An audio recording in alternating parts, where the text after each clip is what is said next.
Howdy. Today we're looking at Frost. Frost is actually stupidly strong, like criminally strong. I honestly don't know why more people don't play him. He is one of the best Warframes in the entire game right now. I think there are a few people that like simp to him and they know he's as strong as he is, but other than the few devotees, there aren't many people that play him. He is kind of ugly in my opinion, but you can try to make him look good. I mean, this is the best I could do, right? Honestly, it's okay, but it could be better. So Frost has a lot going for him. We'll go over his abilities, right? So his passive is doo doo. Pretend it doesn't exist. His first ability is just a little blast that freezes enemies. Right now, it's not that great without the augments, but in a future update in Jade Shadows, they mentioned in a dev stream talking about it that they will be buffing the cold status effect. It will become much better than it is right now. So this might have more value in the future, as well as his whole kit in general. Ice Wave sends forth a big wave of ice that deals okay damage, but it also freezes enemies, which is very nice.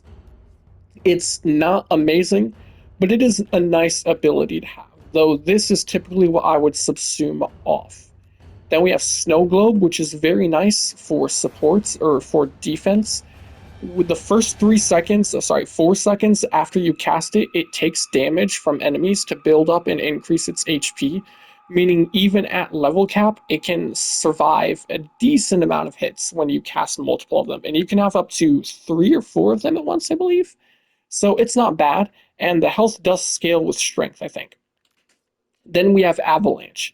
This has a horribly long cast time, but it freezes enemies, does fairly decent damage, and strips their armor by 60%. So if you have enough armor strip, which is like 168, I think, you can full strip enemies, which is very, very nice. Now, he has a big problem. He suffers from success.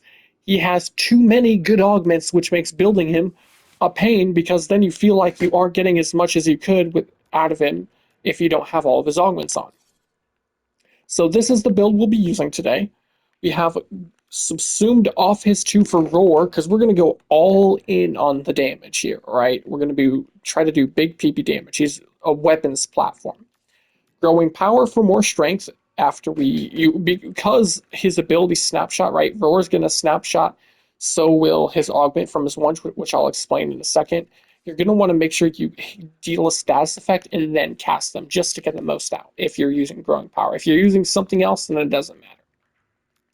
Power drift here going along with transient fortitude, so we get enough strength to full strip before Molt augmented is built up.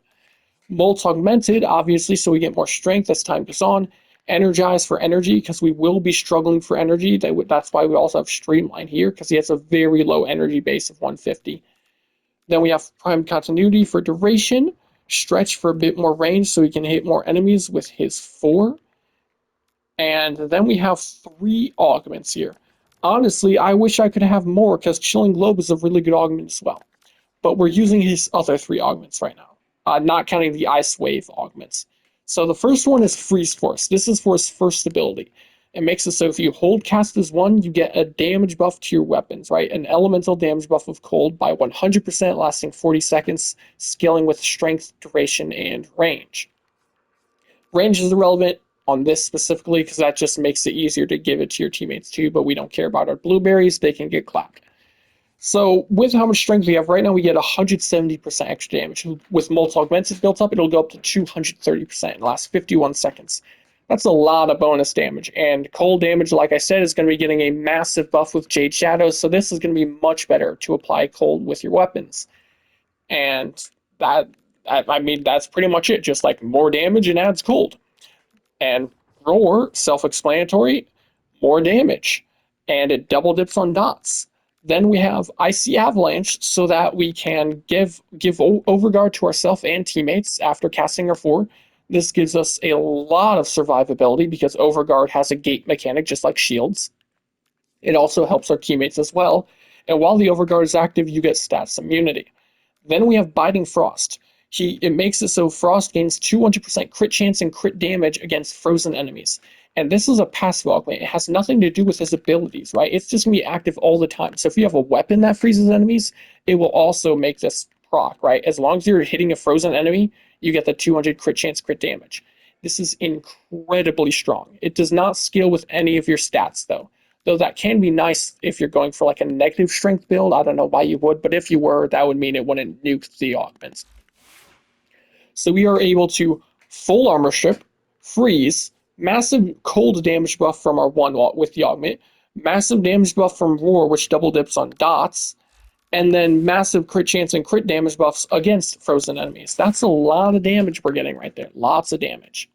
So first I'll show it with Prismagorgon. I have the Incarnate right now. I do have a Riven on it right now. This is the build in case you're interested. Then we have these evolutions. It doesn't matter. I'm just using this weapon to show because I'm going to show something important on it in a minute. But the normal mode is irrelevant. Right now I'm just showing the normal mode. So we're going to go in. We cast this. Full armor strip, they're all frozen, and then they're just gonna melt like butter. It doesn't matter what weapon you're using, right? They're gonna get absolutely decimated. It's kind of a fucking joke, right? Like, these guys, they don't stand a chance. They do still remain armor stripped even after they are no longer frozen. The armor strip is permanent, which is nice. So the reason I have Prismagorgon Incarnon specifically, and the, Synod Gammacore Incarnon, is because there's an interesting mechanic that happens with these. So normally, oh yeah, I forgot to mention that the crit chance and crit damage from this augment is not a flat buff, right? It's additive as if it was a mod on your weapons, okay? So it's like 200% crit chance, 200% crit damage if it was modded on your weapons from, say, Pistol Gambit or Target Cracker, right? Still strong, but not as insane as it might seem if you thought it was flat crits and crit damage. But in the case of Prismagorgon and Synod Gammacore, I don't know if there's any other weapons, though I know it does work with these two. In the Incarnon form specifically, it works differently. Instead, it gives you 200% more crit chance and 200% more crit damage, right? Or actually, I think it's both. No, I know it's definitely crit damage. After mods, okay? So, it's not flat, but it's not additive with your mods. To explain it better would be, let's go to a build where I have no mods on. So if I have no crit chance mods on, it's just going to increase it by 3, right? 200%, so 3 times. So I'll have 90% crit chance. Actually, that's the normal form. Let's pretend it was the Incarnon form. If it was the Incarnon form, it would be 90%. But if I add in a crit chance mod, like let's say critical delay, I now have 90% crit chance. Now the augments is going to do 200% crit chance of this value. So I'm actually going to be at 270% crit chance, which is almost guaranteed red crits. And it goes even higher because you can get stuff like Rivens. So if I slap on a Riven 133, well, now all of a sudden I'm going to be at 400% crit chance, meaning I get guaranteed tier 2 red crits in the Incarnon form, which is very, very strong. So I can show it with both of these weapons, right? So here's the build like I showed before. Here's the build here. And because we're going to be doing so much damage that it one-shots, I'm actually going to equip an Extinguished Dragon Key.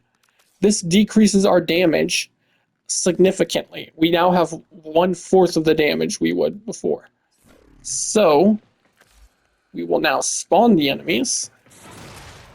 We will then build our Incarnon form, and I'll build it on both weapons before I start showing either one of them off, just to make life easier for me.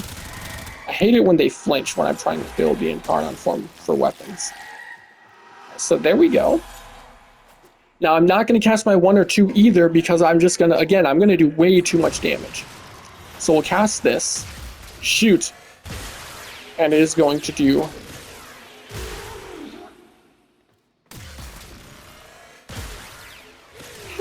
Wait. They were frozen, right?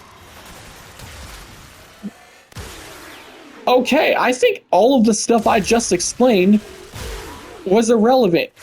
It kind of looks like they patched it. Right?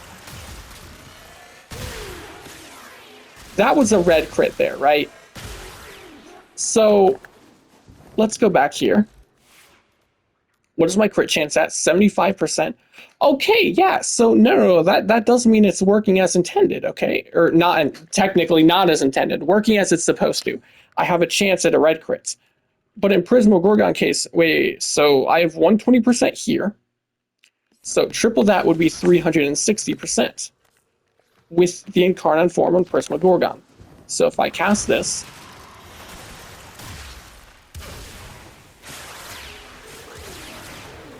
tier 1 red crits?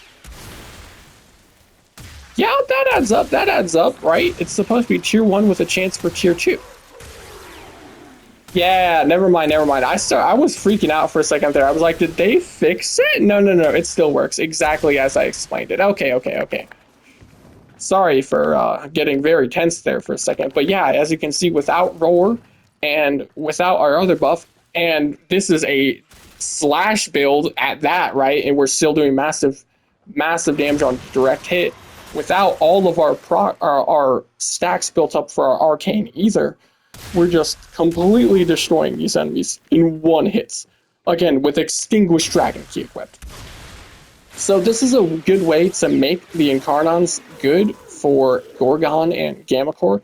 I actually think Gamma Core is already fairly good. It's not the craziest thing, but it's actually an amazing primer, and it has the suck. Though I do think the Gorgon's kind of doo-doo water, to be honest. But with this, you can actually make it pretty insane, like stupidly strong, because of how much crits it's going to give to your weapon. So then if we do that, now we're going to cast this as well, then we're going to cast this. I mean, it was already one-shotting before, now it's definitely going to be one-shotting. Does some big damage. You don't have to use it with these weapons. Frost will still be very strong with any other weapon as well, especially crit weapons, because he gives the crit chance and crit damage. It's just he's extra strong with these two weapons. So yeah, Frost, very juicy, very effective. And you can see that I've got some crazy level of Overguard on my top right. I've got 11k, though I guess that's not that crazy anymore nowadays, now that we have Dante and people get way higher than this. But before Dante, this was like, wow, that's a lot of Overguard. See, and we can just keep going up. There is a cap on it, though. And the cap is affected by strength. So right now our cap is 25,500. That's still pretty good, though. Like, you're going to be invincible in any sort of star chart missions. And he will be good in like level cap stuff, too. He's a very strong frame. He's an easy S tier, in my opinion. I think I might do like a Warframe tier list video eventually. I don't know, just to like, trigger people. But yeah, that's the Frost video. Hopefully you enjoyed. If you did, then like the video, maybe subscribe if you want to see more random content like this. And if you didn't like the video, then dislike. Thanks for watching. Adios.